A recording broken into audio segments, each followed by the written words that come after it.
শীতের সন্ধ্যায় গরম, গরম চটপটি খেতে কিন্তু আমার বেশ ভালো লাগে। বাইরে যে চটপটি খাওয়ার মজা তো আলাদা।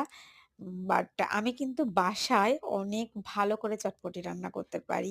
ইভেন আমার ফ্যামিলির লোক সবাই ভীষণভাবে অ্যাপ্রিশিয়েট করে আমার চটপটি রান্না। অন্যান্য রান্না আমি তেমন ভালো পারি না। বাট কিছু, কিছু জিনিস আছে যেগুলো আমি বানাই। আমার হাতের সবাই খুব প্রশংসা করে। যেমন চটপটি, ফুচকা।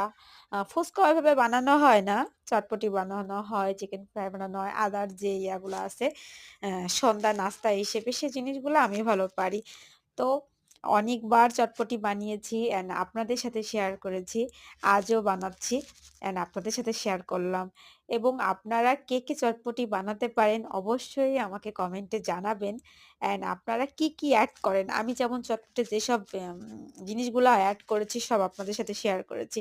আপনারা এক্সট্রা ভাবে আর কি, কি এড করেন ভিডিও বেশি, বেশি করে দেখবেন। সবাই ভালো থাকবেন। আল্লাহ হাফেজ।